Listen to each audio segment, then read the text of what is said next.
그날 이렇게 시작합니다. 13장 1절이죠. 예수님께서 우리가 하나님의 나라 가족이 되었다. 주의 뜻대로 사는 것. 그 주님 뜻대로 사는 우리가 한 형제요, 자매요, 가족이다라고 말하면서 이제 유대 공동체라고 하는 그들이 혈연이로나 아니면 율법으로나 그들의 지파 개념으로 그래 우리가 남이가 말했던 그 세상적인 기준이 아니라 오직 주님 뜻대로 누구든지 하늘에 계신 내 아버지의 뜻대로 하는 자가 형제요 자매요 어머니라 하시면서 여러분 새로운 가족 관계를 예수님께서 선포하셨습니다. 그리고 나서 13장 오늘 보시는 본문 1절에 보면 그날 예수께서 집에 나가서 바닷가에 앉으셨다고 얘기하고 있습니다. 왜 예수님께서 바닷가에 앉으셨을까요? 우리가 바다에 대한 로망이 있지 않습니까? 야, 바닷가에 저 석양을 바라보면서 앉아 있으면 참 여유롭고 아마 분위기 있고 좋아 보이시지요. 예수님이 어쩌면 그런 자신의 감성, 요즘 말로 갬성을 위해서 그 바닷가에 앉으셨을까 모르겠습니다. 분명한 것은 그가 늘 습관대로 혼자 홀로 기도하는 분이셨기 때문에 그가 산에 있으면 산 꼭대기에 올라가서 기도하고 그가 어디 있든지 우리 인자 되시는 예수님은 기도에 있던 삶이기 때문에 그저 저처럼 그냥 수준 낮은 사람은 그냥 바닷가에 가서 석양을 바라보면서 노을 지는 그 바닷가를 보면서 저는 감성의 저주로 갔다라고 할 수 있겠지만 예수님은 그러지 않으셨을 것입니다. 예수님은 그 바닷가에 홀로 앉아 주님 뜻대로 사는 자가 가족이라고 말하셨던 예수님처럼 주님의 뜻이 무엇인지, 주님의 뜻이 앞으로 어떻게 펼쳐질지 하나님과 영적인 교제, 기도하러 나가시지 않았을 것입니까? 여러분, 우리는 항상 내 생각대로 판단하고 내 뜻대로 바라보는 그런 습관이 있습니다. 뭐, 물론 저도 그렇겠죠. 그래서 오늘 이 13장 1절의 대목, 예수님께서 바닷가에 앉으셨던 이유가 뭘까? 우리는 조금 깊이 들여다보면 좋겠습니다. 왜? 우리가 하나님의 뜻대로 행하는 자, 하나님의 가족이기 때문에 예수님이라면 어떻게 했을까 늘 생각하기도 하고 또 주님이 왜 저런 말씀을 하실까 좀 깊이 생각해 줄 수 있는 그런 가족, 정말 철든 아들처럼 그래 어머니가 왜 저런 말씀을 했을까 그것을 알아듣는 아들 그런 거죠. 제가 왜 이런 말씀 드리냐면 이 13장은 천국의 비유이기도 하거든요. 그런데 왜 예수님은 비유로 말씀을 하실까? 이 부분에 대해서 예수님이 친히 제자들에게 당신의 이 의도를, 당신의 뜻을 알려주고 있는 그런 이야기가 오늘 마태복음 13장에 있기 때문입니다. 예수님께서 해변에 앉으셨던 그 모습을 바라보고 13장 2절에 보면 큰 무리가 그에게로 모여들거늘 하고 있습니다. 예수님이 가시는 곳은 언제나 사람들이 모여들었습니다. 언제나 모여들었어요. 그래서 우리가 천국은 침노하는 자의 것이다 라고 말했을 때 제가 그 하나님 나라를 얻기 위해서는 힘을 써야 된다고요. 정말로 갈급함으로 이것만큼은 내가 꼭 소유하겠다는 그런 간절한 믿음, 간절한 그 사모함이 있어야만 그에게는 믿음의 열매와 같은 능력이 나타나는 거죠. 중풍병자가 우리가 알고 있는 그 뇌경색이와 그 뇌출혈이고 걷기도 힘들고 손을 내밀기도 힘든 그 인생에게 누군가 정말 이 사람만큼은 데려가야겠다라고 했던 그 열심, 힘을 씀이 없었더라면 부정한 자라와 늘 손가락질 당하는 여인이 해집고 이 무리를 뚫고 주님을 만나야겠다라고 하는 그 열심이 없었더라면 그 힘이 없었더라면 정말 하나님의 나라 샬롬이 이루어졌을까요? 죄에서 구원받고 그리고 나음을 입는 역사가 일어났을까요? 때로는 우리가 우리의 세상적인 열심도 있지 않습니까? 야, 어디 가면 맛있는 것이 있대.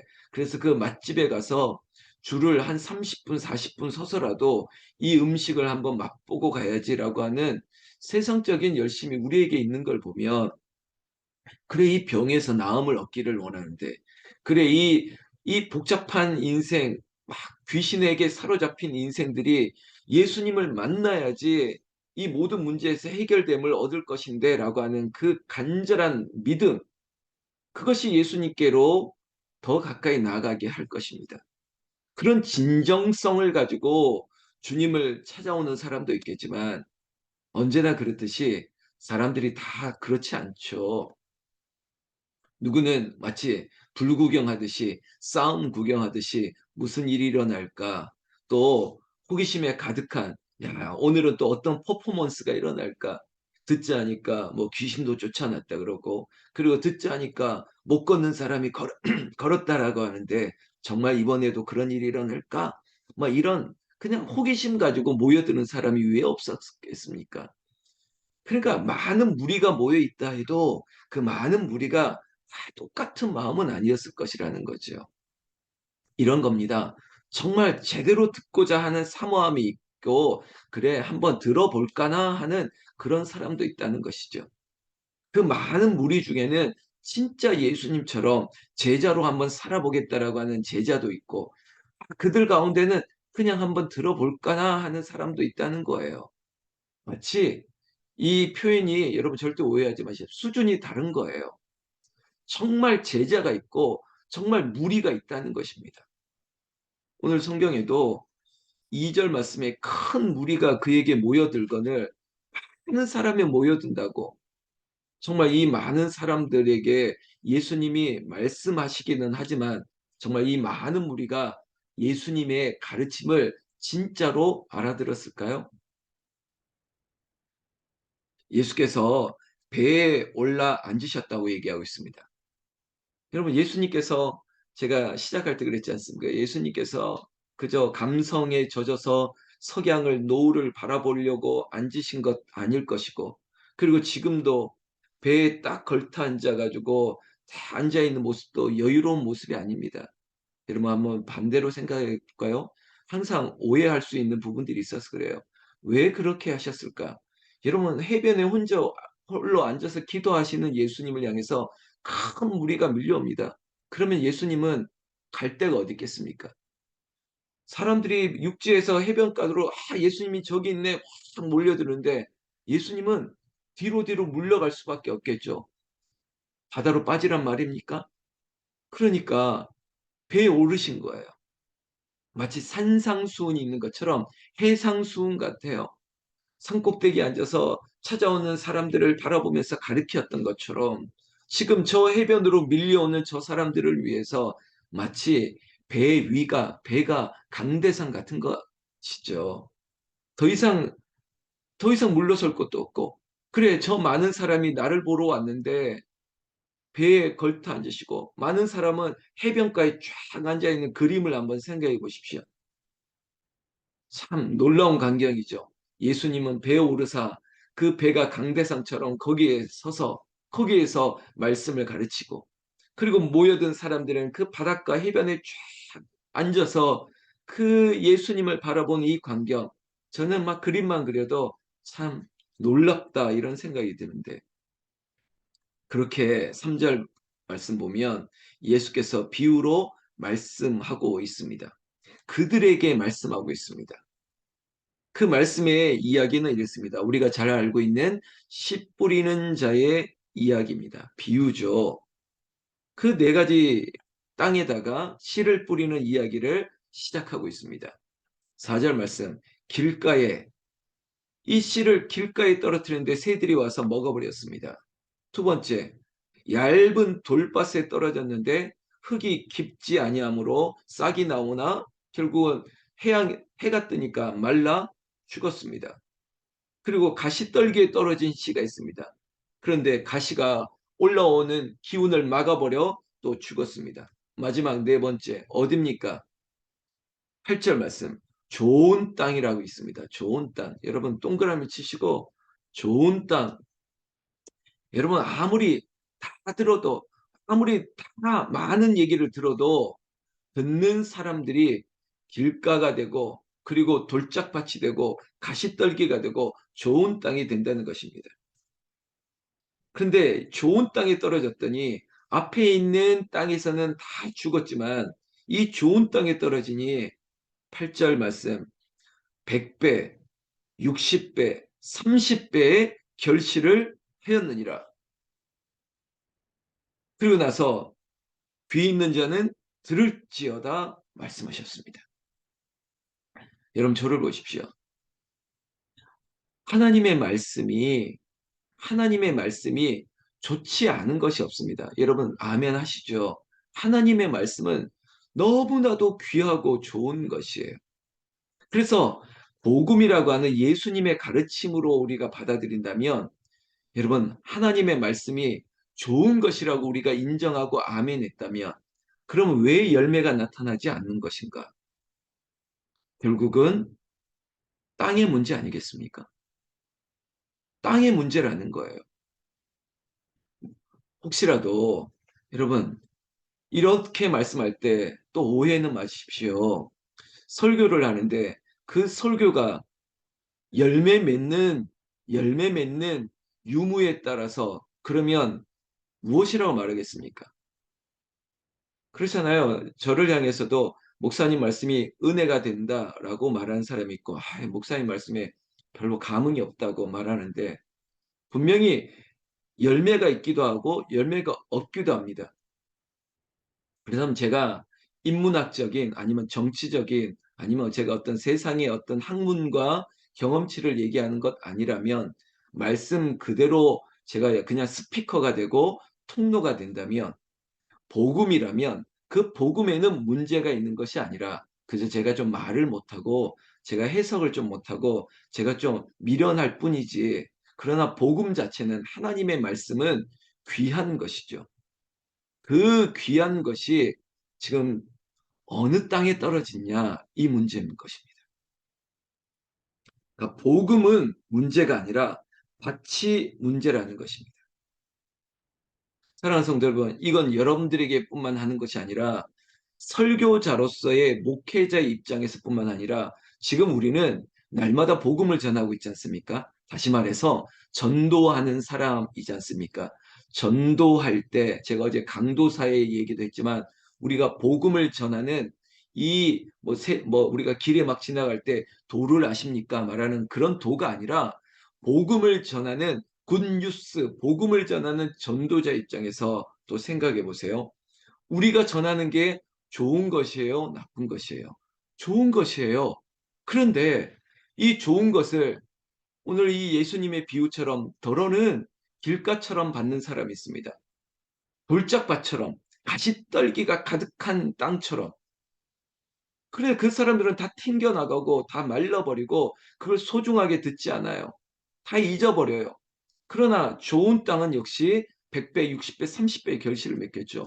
여러분들이 복음을 전했을 때 이것이 네 가지 비율로 네 가지로 뭐 퍼센트리지로 하더라도 여러분 벌써부터 세 사람은 튕겨져 나가고 죽어버립니다. 하나만 들어요. 그냥 숫자만 보더라도 받아들이는 사람은 하나예요. 그만큼 듣는 것이 귀한 것이고 그것들에 대한 열매가 나타나는 것이 쉽지만은 않다는 것입니다. 좋은 땅이 많지 않다고도 말씀드려도 될까요? 12제자보다 훨씬 더 많은 큰 무리가 있습니다. 그러나 예수님의 비유는 제자들은 알아들어도 많은 무리들은 도대체 저 말의 이유가 무엇인지, 아니 목사님이 하시는 말의 의도가 뭔지, 아니 저 사람들은 우리한테 전하는 전도라고 하는 건데 저 말이 무엇인지 못 알아들 수도 있다는 것이죠. 그래서 저에게도 위로가 되어야 되고요. 이 자리에 있는 권사님들, 집사님들도 위로가 되셔야 돼요. 아니 왜 내가 말하는 것을 못 알아듣지? 아니 내가 이렇게 복음을 전하는데 왜 저 사람들은 왜 열매가 안 나타나지? 그거 우리 남편을 보면서도 알지 않습니까? 우리 가까운 사람을 보면서 알지 않습니까? 그래서 우리의 기도는 우리가 거기에 실망을 하거나 아파할 필요 없이 하늘의 위로를 구하면서 우리의 기도는 하나님 잘 알아듣게. 하나님 조금 시골에서 사신 분들 알지 않습니까? 조금 더 돌을 걷어내고 그래 가시덤불도 제하고 거기에 어쩔 경우에는 봄맞이 봄 앞두고 밭에다가 불을 피워가지고 다 죽게 만들고 병균 같은 것들 있지 않습니까? 그리고 거기다가 거름을 막 줘요. 죄송하지만 그 거름에 똥일 수도 있고 더러운 것처럼 보일지 모르겠지만 결국에는 그렇게 하는 이유가 뭡니까? 좋은 땅이 돼야 되기 때문에. 좋은 땅이 되어야 되기 때문에 불을 지르기도 하고 벗겨내기도 하고 긁어내기도 하고 심지어 밭에 그냥 제가 비유적으로 밭의 입장에서 온다면 왜 나한테 똥을 뿌리지? 왜 나한테 이런 오염을 할지 모르겠지만 궁극적인 이유는 뭘까요? 좋은 땅이 돼야 되니까. 좋은 땅이 돼야 되고 그리고 열두 제자에게 알아듣게 쉽게 얘기하는 것이 아니라 그들에게도 그렇게 알아듣게 쉽게 하는 이유가 아니라 결국에는 귀 있는 자는 들을지어다. 결국에는 이 놀라운 하나님의 말씀 복음을 듣는 자는 듣게 되고 그리고 듣는 자는 더 많은 열매를 맺게 하는 것이에요. 우리는 듣는 자가 됩시다. 귀 있는 자는 들을지어다 이렇게 말씀했다. 지금 이 비유를 말씀하시면서 계속적으로 10절 말씀 제자들이 예수께 나와 이르되 이렇게 됩니다. 여러분 큰 무리도 다가왔지만 항상 그 가운데는 제자들이 있었죠. 왜 예수님은 비유로 말씀하십니까? 이렇게 되묻고 있습니다. 아까 말했던 네 가지 좋은 땅에서부터 시작해서 이런 비유로 말씀하시니까 13장에 제자들이 묻고 있는 거예요. 왜 이렇게 말씀하시죠? 여러분 생각해 보면 우리도 좀 그렇잖아요. 이 비유의 네 가지 이렇게 하지 마시고 그냥 직접적으로 말씀하셔도 되는데 왜 이렇게 말씀하시는 겁니까? 11절 예수님의 대답을 들으십시오. 천국의 비밀을 아는 것이 너희에게는 허락되었으나 그들에게는 아니 되었나니 무릇 있는 자는 받아 넉넉하게 되되 없는 자는 그 있는 것도 빼앗기리라 라고 이야기하고 있습니다. 자, 이게 뭘까요? 바로 천국의 비밀입니다. 천국의 비밀, 그 천국의 비밀을 아는 것은 여러분 침노하는 자의 것입니다. 이게 이런 뜻이구나 알기를 원하는 거예요. 그리고 하나님의 뜻이 여기에 있는 것이구나 잘 알아듣는 거예요. 그거는 결국은 좋은 땅의 문제예요. 이것이 이렇게 떨어져서 이렇게 열매로 아는 것이에요. 결국은 100배, 60배, 30배 결실을 딱 맺는 걸 보면 좋은 땅이었구나 아는 것처럼. 그러나 열매로 안다 그러는데 열매가 없어요. 그러면 농부된 입장에서 책임지는 입장에서 이 말을 하는 거죠. 오래만 시간을 주십시오. 오래만 더 기다려 봅시다. 이러면서 아마 더 경작을 했을 겁니다. 이거 가지고 안 되나 보다. 그러면 더 걷어내야지. 더 한번 긁어내야지. 거기다가 더 걸음을 더 많이 줘야지. 이런 수고를 하는 거죠. 이것도 역시 농부의 수고입니다. 여러분 이것도 열심이에요. 열심을 내야지 거두어지는 것이니까. 알아들어야 되니까. 성경 말씀 12절에도 있는 자는 넉넉히 받되. 여러분, 저는요, 담임 목사를 바라보면서 제가 가지고 있는 신념과 이념 중에 하나는 이게 있습니다. 자유민주주의를 저는 신봉합니다. 저는 절대 공산주의자도 아니고 사회주의자도 아닙니다. 물론 저는 예수 믿는 사람이고, 그러나 지금 세상의 이념을 가지고 굳이 당신이 믿는 신념은 또 무엇입니까? 묻는다면 나는 자유민주주의 시장 경제 체제를 신봉하는 사람이다. 믿는 사람이다. 저는 똑같이 먹고 똑같이 살고 이렇게 말하는 것 저는 인정하지 않습니다. 그래, 똑같이 균등하게 배분을 시키고 똑같이 배우고 똑같이 얻고 여러분 이게 왜 옳은 게 아니냐면 성경 말씀 그대로예요. 그럼 예수님도 똑같이 공평하게 왜 사람을 차별하십니까? 누구는 5달란트 주고 누구는 2달란트 주고 누구는 1달란트 주고 이게 공평하지 않다고 얘기하는 거예요. 아니에요. 은사는요, 하나님 주시는 선물 앞에 누리는 자는 더 많이 누려도 되는 거예요. 공부 잘하면 더 공부 잘해가지고 더 많이 남에게 베풀면 되지. 왜 똑같이 만들려고 하는 거죠? 성경적이지 않다는 거예요. 이 자리에는 여러분들도 사모하세요. 내가 그냥 우리 저 권사님 정도만 나도 복을 받았으면 좋겠네가 아닙니다. 압도적인 은혜를 누군가는 누리고 이 좋은 땅에 있는 사람들은 내가 그저 이 땅에서 얻는 게 이 정도면 좋다라고 생각하는 걸 뛰어넘는 어떻게 100배의 결실을 60배, 30배 이걸 어떻게 누립니까? 그러나 하나님이 주시면 누릴 수 있는 거예요. 받기를 사모하세요. 다시 한번 얘기합니다. 이 13장은 천국의 비유이기 때문에 천국은 심노하는 자의 것이에요. 좋은 땅이 되기만 하면 예수님의 말씀은 말씀 자체가 능력이 있기 때문에 우리가 좋은 땅이 되면 100배, 30배, 60배, 아니 뭐 5달란트가 10달란트를 거둘 수 있는 뭐 이런 일들은 결국은 땅의 문제였던 거죠. 사랑하는 성도 여러분, 우리는 이 가르침을 알아듣는 사람이 되어야 되는 것입니다. 그래, 이 천국의 이야기가 뭘까? 이 천국은 침노하는 자의 것이라고 하는 비유가 알아듣기 쉽게가 아니라, 예수님의 뜻이 우리에게 너희의 마음과 기경을, 너희의 땅을 새롭게 하라고 하는 우리를 향한 교훈으로 말아듣고 아멘 하는 거예요. 그런데 15절에 보면 이 백성들의 마음이 완악하여져서 그 귀는 듣기에 둔하고 눈은 감았으니 이는 눈으로 보고 귀로 듣고 마음으로 깨달아 돌이켜 내게 고침을 받을까 두려움이라 하였느니라. 여러분 달란트의 비유에서도 그렇지 않습니까? 한 달란트 받은 사람이 그거를 주인의 마음은 모르고 그것을 그냥 자기가 숨겨놨다가 주인이 돌아왔을 때 그대로 가져오면서 여기 있습니다라고 하니까 왜 이걸 가져왔느냐? 아니 다른 5달란트, 2달란트는 뭐 갑절을 가지고 왔는데 너는 왜 이렇지? 이야기는 한번 들어보자. 그랬더니 대뜸 하는 말이 이거였지 않습니까? 당신이 엄한 사람인 줄 알았다고. 당신이 엄한 사람이기 때문에 내가 이거 활용하다가 혹시라도 로스 손해를 보면 내가 책망을 받을까 두려웠다고.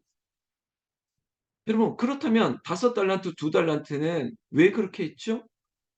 5달란트, 2달란트는 열심히 했지 않습니까? 근데 한 달란트만 본인이 그렇게 숨겨놨다가 당신 때문에 내가 이랬다고. 당신이 무서운 사람이라서 내가 혼날까봐 이렇게 했다고. 그러니까 이 말씀이에요. 마음이 완악해진 것은 주인의 입장이 아니라 자기의 입장이에요. 자기가 악해졌기 때문에 사람을 악하게 보는 거죠. 완악해지다 보면 그렇지 않습니까? 그래서 정치권에서 하는 말이 내로남불 이게 정말 부끄러운 없는 사자성어가 만들어졌지 않습니까? 내가 보는 거 내가 하는 거는 이렇고 남이 하는 건 이렇고 이런 거죠. 그러니까 예수님께서 이전에도 네 눈에 있는 들보는 보지 못하고 왜 남에 있는 티만 잡고 얘기하느냐. 그래서 비유도 알아듣는 사람은 알아듣고 듣지 못하는 사람은 듣지 못하는 것은 알아듣는 사람에게 초점을 맞추는 거예요. 그들에게 더 큰 복이 있을 것이라고. 이런 비유로 하시는 말씀 그리고 천국의 복음을 오늘 제가 이 본문에 이어지는데 저는 정말 예수님께서 우리에게 꼭 필요한 말씀을 주시는 것 같아요. 월요일부터 제가 월요일로 이런 일도 일어날 수 있구나. 이게 분명히 그렇다면 고의로 한 것이 아니라면 알아듣겠지. 그래 우리가 가족이니까 그래 실수라면 그것도 덮어줄 수 있겠지. 그리고 이렇게 말한 이유가 무슨 의도인지 알아듣게 되겠지.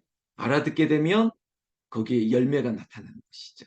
오늘도 이 천국의 비유 앞에 여러분 알아듣고 듣고 열매 맺는 여러분들이 되시기를 나는 우리 주 예수님의 이름으로 축원합니다. 축원합니다. 기도하겠습니다.